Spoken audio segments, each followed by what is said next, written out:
So here in concept po sa question natin, number 8, following is not true about a couple. Okay, so titingnan lang natin dito sa may choices natin, ano ba yung hindi tama o ng couple or sa concept ni couple. So unahin natin sa letter A. Si couple daw po may two forces with equal magnitude, which is tama naman po. Dahil si couple, ganito natin, i-drawing natin yung couple.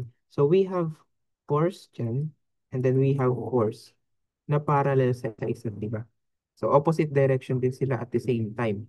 So pasok si letter A. So okay tayo dyan. So true siya. So sa letter B, moment sum of forces is constant and dependent at any point or any moment center. So medyo confusing yung definition natin. So moment sum daw ng lahat ng force is constant and dependent at any moment center. Yun daw si couple. So balikan natin siya. So sa letter C, vector sum of forces is zero. So ang mangyayari dyan, yung since parallel yan, for example, ang given natin is vertical na parallel. So pag kinuha natin yung summation forces niyan, vertical. Ayan. So Ry. Yun is magiging Ry is equal to F na pataas. Etong F na to, pataas, so positive. Minus yung F na pababa. So ito kasi yung pagkuha ng vector sum. So F minus F is 0. So tama pa rin yung ating letter C. Kasi ang sabi, vector sum of forces ay 0. It has tendency to produce torque. Yung torque po, ang ibig sabihin nun is the twisting ng isang body. So yung ating couple, tinatwist niya yung o niro-rotate niya yung isang body. So tama pa rin yung ating letter D. So balik tayo sa letter B. So moment sum of forces, siya daw si couple.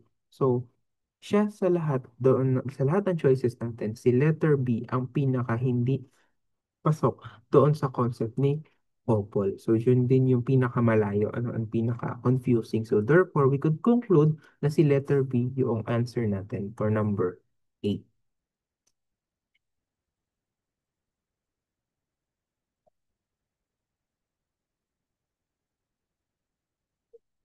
So, for number 5, we have here when two forces act on an object at an angle. So, pag meron daw tayong dalawang force na nag-act sa isang object at an angle, the resultant force is determined by, doon tayo sa letter A, taking the sum of the magnitudes of the forces. Take note na sum lang po ang sinabi. Okay, hindi vector sum. So, hindi natin siya pwede munang i-consider. Okay, taking the sum of the magnitude. Kumbaga, pag-a-addin mo lang po yung magnitude niya. For example, mayroon kang 40 Newton, tapos may 30 Newton ka. Pag-a-addin mo lang daw siya. So, 70 lang yung lalabas ah, na resultant niya, which is hindi naman ganun. So hindi papasok itong letter A. So sa letter B, taking the difference between the magnitude of the forces. So parang yung letter A din, kaya lang difference naman siya. So hindi pa rin pasok.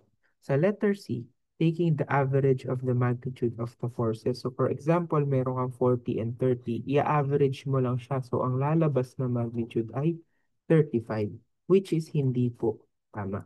Okay? Doon naman sa letter T, taking the vector sum of the forces, which is the definition of resultant of a force. Therefore, ito po yung ating magiging sagot sa item number 5.